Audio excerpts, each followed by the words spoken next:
Maka keajaibannya dia bulan Ramadan itu orang mengakui keberadaan Allah. Uniknya setelah Ramadan balik asal.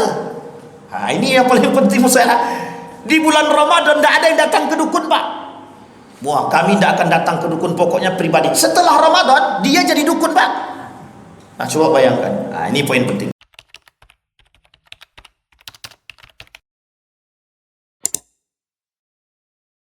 Tema kita adalah 10 kepribadian seorang muslim yang wajib dimiliki.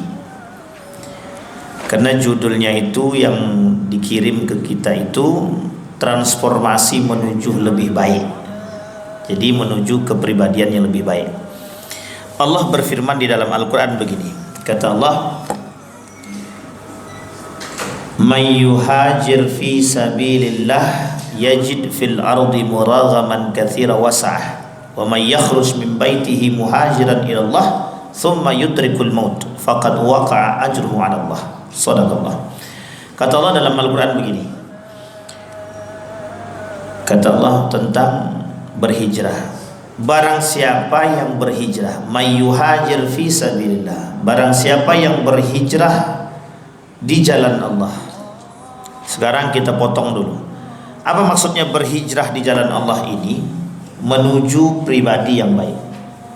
Jadi sebelumnya kok tak baik? Nah, itu tergantung orang masing-masing. Setiap orang di antara kita ini pasti ingin menjadi seorang muslim ataupun muslimah yang baik. Kalau bahasa lainnya soleh dan solehah. Tetapi di tengah perjalanan goncangan daripada nafsu dan hati kecil yang ada dalam diri seseorang itu selalu terjadi. Hanya saja kuat siapa? Kuatnya nafsu atau kuat hati kecil? Sampai Allah bilang dalam Al-Quran, qad aflaha man zakkaha wa qad khaba man dassaha. Jadi poin pentingnya Bapak Ibu, dalam diri kita ini ada goncangan yang selalu terjadi setiap harinya. Satu, ada nafsu. Nafsu ini disebutkan oleh Allah dalam Al-Quran, innan nafsa la'amaratun bisu. Yang namanya nafsu selalu mengantarkan seseorang kepada yang buruk, yang tidak mesti, bukan yang baik tapi yang buruk. Sementara yang kedua, dhamir, yang disebutkan ala wahya qalbun, ada hati kecil yang tertanam di dalam diri kita nih, yang selalu menjadi musuh bebuyutan daripada nafsu tadi.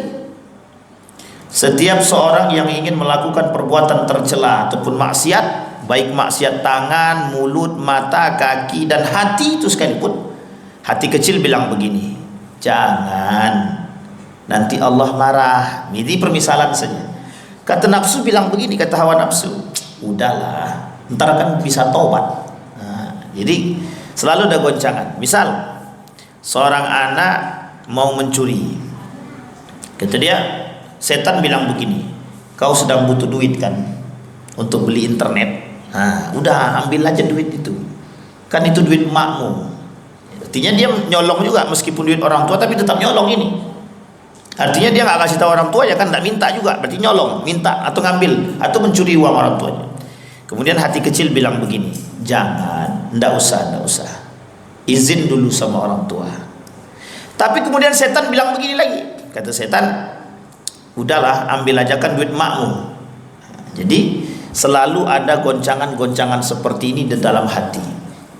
Yang satu mengajak kepada kebaikan, yang satu mengajak kepada keburukan. Kita ambil permisalan dalam persoalan sholat misalkan. Ketika azan berkumandang, itu setan-setan itu yafirruna min, mereka lari terbirit-birit. Setan tuh ketika mendengar azan tuh lari, Bapak. Lari, dia takut. Tapi selesai azan, dia datang lagi. Dia bisikan ke kita begini, ntar belum qomat baru azan. Ketika azan qomat berkumandang, setan kabur lagi tuh. Setelah azan selesai, setan balik. Setelah iqamat selesai, setan balik lagi. Ntar belum rakaat pertama. Dan ini selalu terjadi gesekan-gesekan seperti ini di dalam hati. setiap seseorang ingin melakukan perbuatan tercela, mesti ada yang melarang. Nah, sesuatu yang melarang ini itu disebut dengan hati kecil. Ala wahyal qalbu, itu yang selalu kita bersihkan. Karena dia yang selalu menerima kebaikan, maka perlu adanya pembersihan. Tapi kata Allah, kalau yang paling berkuasa dalam diri seseorang ini adalah nafsu, maka kita tidak perlu setan, Bapak Ibu. Jadi kalau nafsu ini sudah berkuasa pada diri seseorang, kita tidak perlu setan. Inilah kenapa Allah sebut di dalam Al-Quran itu, setan itu ada dua, minal jinni wal ins, dari bangsa jin satu lagi dari bangsa manusia. Yang masalah itu yang mana? Dua-duanya masalah. Cuma kalau mereka katakan dari bangsa jin sudah terbelenggu, ini dalam hadis yang dhaif itu dikatakan, yang hadis lemah, kata Nabi, setan-setan sudah dibelenggu. Nah, tapi kok masih ada yang tidak puasa, masih ada yang tidak sholat, masih ada yang makan, masih ada yang sengaja tidak puasa. Itu kenapa? Wong setannya diri dia gimana? Ini yang disebut dengan setan yang datang dari diri manusia itu sendiri. Kenapa? Karena manusia tadi yang sudah dikuasai oleh hawa nafsu. Makanya Nabi bilang begini, salatun muhlikat, kata Nabi, ada 3 hal yang menghancurkan umat manusia itu. Nah, di antara 3 ini, satu di antaranya ittiba'ul hawa, mempertuhankan hawa nafsu. Nah, Bapak Ibu, di dalam ilmu tasawuf, nafsu ini bisa menjadi gejolak ketika seseorang itu mengindahkan perkataan Allah. Apa maksudnya, Pak Ustaz? Tidak taat dan patuh kepada perintahnya Allah. Sekali saja manusia tidak mengindahkan perkataan Allah, terbuka jalan agak sedikit lebar untuk masuk setan untuk menghasut. Kita ambil contoh begini, contoh. Azan berkumandang, kaki Bapak Ibu langsung melangkah, itu semakin sempit tuh Pak, celah bagi setan untuk menghasut. Tapi coba sekali saja, pas azan berkumandang, coba lalaikan, ruang itu akan semakin terbuka. Kenapa semakin terbuka? Setiap kiri dan kanan selalu ada bisikan. Bisikannya ada 2, satu bersifat waswasa, satu bersifat sawwasa. Ini beda kalimat, hampir mirip tapi beda. Kalau dia was-was, buat kita ragu, ke masjid tidak, ke masjid tidak, ke masjid tidak. Tapi kalau sawwasa, itu memang diganggunya betul. Apa kata tak usah ke masjid? Kata setan tadi tak usah ke masjid. Nah, jadi kalau ada orang yang tidak ke masjid, dipengaruhi oleh bisikan syaitan. Kalau ada orang yang lalai ke masjid, itu masih ada keraguan dalam diri dia, berangkat tidak. Maka dikatakan ketika seseorang itu memberikan peluang kepada syaitan untuk bergerak pada diri kita, maka lambat laun ruang tadi, kalau kita tidak kuat-kuatan antara hati kecil dengan hawa nafsu tadi, tidak kuat-kuatan. Kalau kuat hawa nafsu, maka dia akan terlambat dia. Atau mungkin bisa jadi tidak ke masjid. Tapi kalau kuatnya ada di hati kecil, maka dia akan tetap. Sekalipun awalnya dia berat, tapi ketika dia sudah melakukan atau menjalankan, maka yang tadinya sudah terbuka menjadi sempit kembali. Maka Bapak Ibu sekalian yang berbahagia, di dalam diri kita ini ada ruang. Dalam diri kita ini ada ruang pergesekan antara 2 tadi, hawa nafsu dengan hati kecil. Nah, hati kecil inilah yang kata para ulama yang harus dibersihkan. Makanya disebut dengan tazkiyatun nufus, mensucikan diri. Nah, Bapak Ibu sekalian yang berbahagia. Nah, sekarang Bapak Ibu, kenapa kita umat muslim ini perlu punya pribadi yang baik? Nabi bilang begini Allah bilang di dalam Al-Quran itu, bukan Allah yang bilang, baginda Nabi Muhammad SAW. Kata Nabi di dalam hadis riwayat Baihaqi itu begini, innama bu'ithtu liutammima makarimal akhlaq. Ini jangan salah paham hadis ini. Nabi itu tidak menyempurnakan akhlak kita. Nabi tidak menyempurnakan akhlak kita. Hanya saja Nabi ini contoh akhlak yang sempurna. Saya ulangi sekali lagi. Nabi tidak menyempurnakan akhlak kita, tapi Nabi memiliki akhlak yang sempurna, sehingga kita perlu berkiblat kepada Nabi untuk mencari formulasi akhlak yang baik. Kata sahabat kepada Siti Aisyah, "Ya Aisyah, kaifa akhlaqun Nabi, akhlaq Rasulullah sallallahu alaihi wasallam?" Aisyah bilang, akhlaquhu Al-Quran, akhlaknya Nabi seperti Al-Quran. Kira-kira sempurna apa tak sempurna? Sempurna. Ada orang yang hari ini akhlaknya sama seperti Nabi? Tidak ada. Karena contoh paling sempurna itu ya Nabi, tidak ada yang lain. Abu Bakar saja yang disebut sebagai replikanya baginda Nabi Muhammad SAW, artinya yang betul-betul mencerminkan perbuatan baginda Nabi, masih dianggap ada celah, hanya saja tipis. Bagaimana dengan yang lain yang disebut dengan berhari-hari, berwaktu-waktu bersama Nabi? Nah, sekarang Bapak Ibu sekalian yang berbahagia, kata Hasan Al-Banna, bulan Ramadan ini itu adalah bulan pendidikan. Bulan pendidikan itu bagaimana maksudnya? Mendidik diri agar bisa lebih baik. Sekarang perhatikan baik-baik. Saya kasih ilustrasi kepada Bapak Ibu. 11 bulan lamanya kita melakukan perbuatan. Dalam perbuatan hari-hari kita yang 11 bulan ini, itu mungkin saja ada yang bermaksiat, ada yang melakukan onar, kemungkaran, dan lain sebagainya. Mungkin ada juga yang lebih baik. Misal bulan Januari dia taat sekali ibadah, tahajudnya full. Bulan Februari bolong, bulan Maret balik full lagi, bulan selanjutnya bolong lagi, sampai seterusnya. Di dalam gejolak ini Bapak Ibu sekalian yang berbahagia, Allah memberikan hadiah kepada kita. Hei manusia, itu kan kalian satu-satu. Setiap kalian lakukan satu, pahalanya satu. Sekarang aku kasih pahalanya lipat ganda. Satu kalian buat, pahalanya 2. Diberikanlah oleh Allah hadiah kepada kita bulan suci Ramadan. Nah, bulan suci Ramadan yang diberikan ini sebenarnya begini Bapak Ibu, harusnya kalau kita merujuk kepada karakter dan sifatnya para sahabat di bulan suci Ramadan itu. Jadi Bapak Ibu, sahabat di bulan suci Ramadan dan di bulan Sya'ban sebelum Ramadan itu mereka sudah tidak melakukan aktivitas apapun. Tidak ada satupun aktivitas apapun yang mereka lakukan kecuali memperbanyak ibadah saja. Kita ambil contoh. Abu Hurairah di bulan Sya'ban dia berpuasa. Bulan Sya'ban dia berpuasa. Dia berzikir, dia kemudian bertirakat agar kelak ketika bulan suci Ramadan masuk sudah terbiasa. Sudah terbiasa melakukan perbuatan-perbuatan yang tadi menjadi poinnya. Nah, sehingga Bapak Ibu,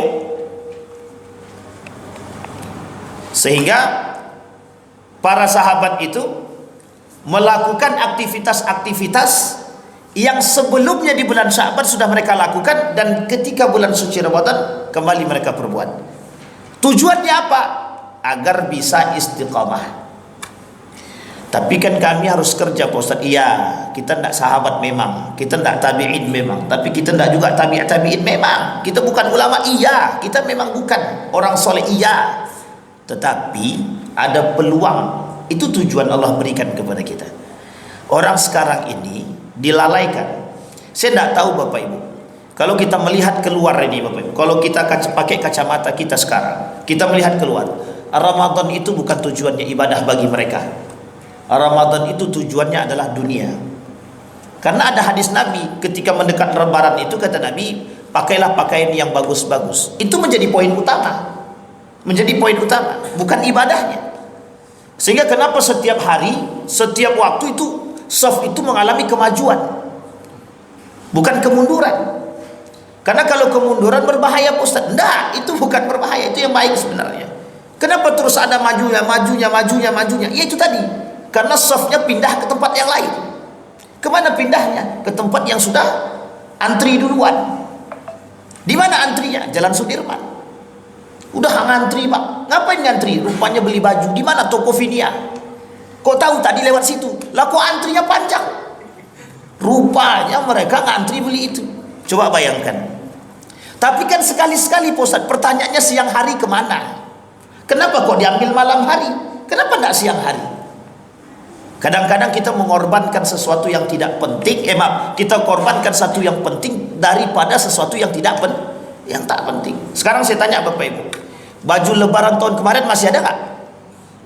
Sudah robek belum? Makin sempit atau makin lapang? Saya yakin makin lapang. Kan puasa udah kurus balik. Oke lah Pak Ustaz, itu kan sudah sempit Pak Ustaz. Iyalah sudah sempit. Sebenarnya bisa dilapangkan sedikit. Tinggal kasih kain sedikit, lapang. Bukan itu yang dicari umat manusia hari ini Bapak Ibu. Nggak enak kalau dipandang yang itu-itu saja. Nah, itu alasannya sebenarnya. Sehingga setiap tahun karena umurnya 20 tahun sudah 20 baju lebaran kalau dia cuma punya beli satu. Kalau dia beli dua kali dua berapa? Berarti 40. Dan itu hanya dipakai ketika bulan suci, ketika lebaran saja.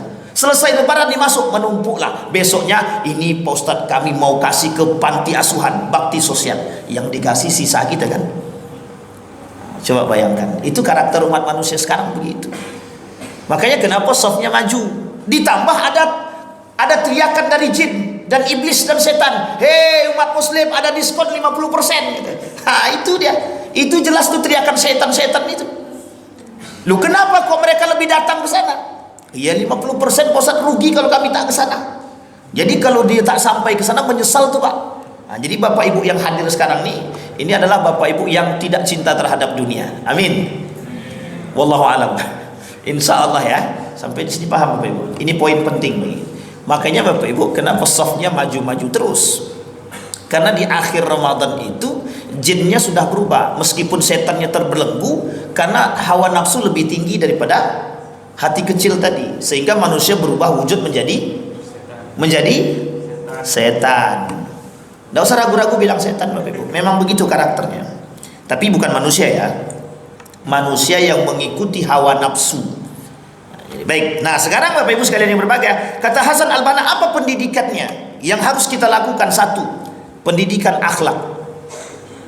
Di bulan Ramadan itu kita dilarang ngapa-ngapain Pak. Misal Bapak Ibu puasa nih, puasa, ndak boleh nyakitin orang, ndak boleh gibahin orang, ndak boleh berdusta. Itu pendidikan akhlak semua bukan? Akhlak semua itu Pak. Ndak boleh dusta, ndak boleh gibah, ndak boleh nyakiti orang. Itu semuanya pendidikan akhlak. Sama orang tua harus sungkem, salaman, cium tangan, segala macam semua ada di situ. Artinya apa? 1 bulan Pak, kita mendidik diri untuk menjadi pribadi yang lebih baik. Nah inilah Bapak Ibu sekalian yang berbahagia, dikatakan oleh Hasan Al-Banna, jadikan dirimu lebih baik daripada sebelumnya. Orang yang menjadikan dirinya lebih baik daripada sebelumnya, inilah yang disebut dengan hijrah. Apa namanya? Hijrah. Makanya Allah sebut dalam Al-Quran, man yuhajir fi sabilillah yajid fil ardi muragaman katsira. Yang berhijrah karena Allah, Allah balas tupak hijrahnya. Tapi kemudian kalimat ini Allah teruskan, wa may yakhruj min baitihi muhajiran ila Allah tsumma yudrikul maut faqad waqa'a 'ala Allah ajruhu. Kalau dalam hijrah begini, dari yang tak baik kemudian jadi baik. Unik Bapak Ibu, lihat ya, Ramadan ini unik. Orang yang tak pernah sholat hari-hari, ketika Ramadan dia sholat Pak. Dia sholat, dia puasa, bayangkan tuh. Orang yang tak pernah sholat, ketika Ramadan datang, hari pertama masjid full, sampai keluar-keluar semua Pak. Jadi imannya lagi naik. Apa kata mereka? Meskipun kami tak pernah sholat Pak Ustaz, tapi ketika Ramadan paling tidak kami datang ke masjid. Nah, itu dia paling tidaknya nih, kalimat paling terakhir, paling tidak kami ke masjid. Nah, inilah Bapak Ibu sekalian yang berbahagia, poin penting. Nah Bapak Ibu sekalian yang berbahagia, maka apa poin dari 10? Saya tak sampaikan yang banyak-banyak. Apa poin daripada 10 yang disampaikan oleh para ulama tentang kepribadian muslim yang harus kita miliki? Yang pertama, di dalam bulan suci Ramadan ini kita diajarkan bagaimana mendapatkan ilmu yang baik, terkhusus ilmu tentang akidah. Pasrah kepada Allah, semua yakin dengan keputusan Allah dan ketentuan Allah. Contoh, Allah lipat gandakan semua orang Pak beribadah dengan baik-baik. Maka poin pertama kata para ulama adalah salimul akidah. Bagaimana membuat akidah yang harus kita miliki, kepribadian muslim yang harus kita miliki, bagaimana memiliki akidah yang baik. Salah satu contoh di bulan Ramadan akidah yang baik itu adalah kepasrahan umat muslim terhadap kekuasaan Allah. Bapak Ibu bayangkan, orang ini mohon maaf tapi ini bukan singgungan. Ketika ada takjil gratis dari masjid, yuk kita makan bersama. Coba semua orang datang nih Pak, datang mau makan takjil. Semua merasa bersyukur, alhamdulillah. Semua sadar dengan Allah Pak, semua sadar dengan Allah. Kenapa sadar? Karena ada makanan yang diberikan kepada mereka, dan itu datangnya dari orang-orang yang tidak ditentukan. Artinya siapapun bisa bersedekah kan? Siapapun tergerak tangannya. Orang semua mengakui kekuasaan Allah. Kalau kami beribadah dilipat gandakan, sehingga orang sedekah banyak-banyak, bersedekah banyak-banyak. Bapak Ibu kalau lihat di Mekah itu, tidak usah di Mekah, di Madinah kita ambil. Di Madinah itu Pak, itu sampai makanan kalau jelang Ramadan berbuka puasa, itu sampai banyak yang tidak makan itu Pak. Hampir setiap orang Arab itu punya berkeinginan untuk bersedekah, baik makanan berat maupun makanan ringan. Dulu saya pernah Ramadan di sana Bapak Ibu. Setiap saya keluar dari hotel dapat kurma. Mereka sudah pastikan tuh Pak. Kalau sampai ke masjid itu dalam satu plastik itu isinya kurma.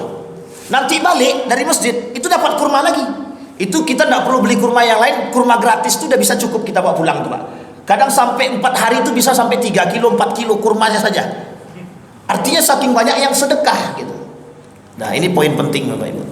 Maka keajaibannya di bulan Ramadan itu orang mengakui keberadaan Allah. Uniknya setelah Ramadan balik asal. Nah ini yang paling penting masalah. Di bulan Ramadan tidak ada yang datang ke dukun Pak.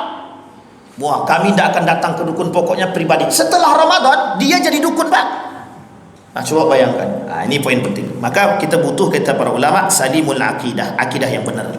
Sedikit lagi Bapak Ibu. Yang kedua, sahihul ibadah.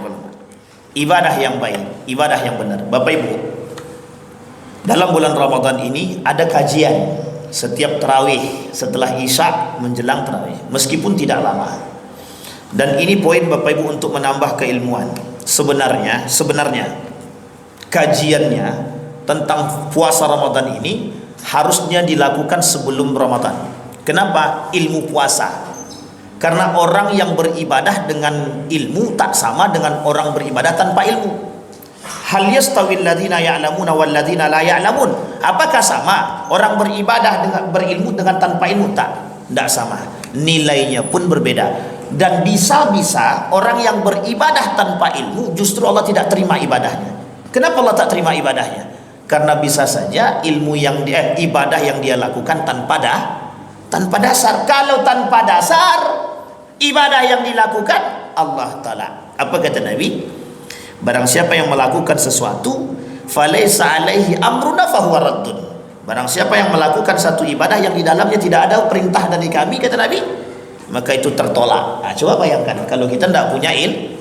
Betullah pentingnya. Makanya Bapak Ibu, Ramadan itu sebenarnya sebelum Ramadan itu sudah diajarkan minimal 1 bulan. Itu minimal banget 1 bulan sebelum Ramadan pembahasannya fikih Ramadan, keutamaan Ramadan, apa itu Ramadan. Para sahabat begitu Pak, begitu para sahabat dipahaminya betul. Karena apa? Karena di dalam Ramadan itu ada kegembiraan yang diberikan oleh Allah kepada mereka, sehingga para sahabat mempersiapkan diri 2 bulan sebelum datangnya bulan suci Ramadan. Nah besok ini kan ada namanya Idul Adha, ada namanya kurban, maka persiapkan diri ilmu sebelum menyambut hari raya kurban, namanya fikih kurban. Tidak hanya fikih kurban, manfaat daripada kurban, fadailul kurban dan lain sebagainya. Nah ini pentingnya ilmu, sehingga Bapak Ibu dibutuhkan. Nah dari ilmu tadilah kita bisa menghasilkan yang disebut dengan ibadah yang benar. Ada yang sholatnya misalkan wuduknya pakai mazhab Imam Syafi'i, sholatnya pakai Imam Abu Hanifah. Kenapa begitu? Kalau wuduknya tidak apa-apa lama-lama Ustaz, tapi kalau sholatnya kalau bisa lebih cepat gitu. Misalkan sholat tarawih, sholat isya dipakainya mazhab Syafi'i, sholat tarawih dipakainya mazhab Imam Abu Hanifah atau mazhabnya Muhammadiyah 443. Kan kencang tuh Pak. 15 menit selesai. Ayat yang dibuatnya kul huwa cuman kul huwallah aja. Kul huwallahu ahad yang di terakhir. Yang pertama surah-surah pendek, insyaallah itu 15 menit selesai Pak. 15 menit setelah 5 menit pertama 4, 5 menit pertama 4. Sisanya ngapain? So, witir 3 rakaat 5 menit selesai. Jadi 15 menit sudah selesai. Nah, Bapak Ibu sekalian yang berbahagia, disinilah pentingnya ilmu untuk membuat ibadah kita bisa lebih baik. Namanya sahihul ibadah, ibadah yang benar. Saya kira itu saja, mudah-mudahan bermanfaat. Dari 10 kita sudah sampaikan 2. Mudah-mudahan kalau Allah izinkan kita bertemu kembali, insyaallah kita sampaikan sisanya. Mudah-mudahan bermanfaat. Fa'tabiru ya ulil absar la'allakum tuflihun. Assalamualaikum warahmatullahi wabarakatuh.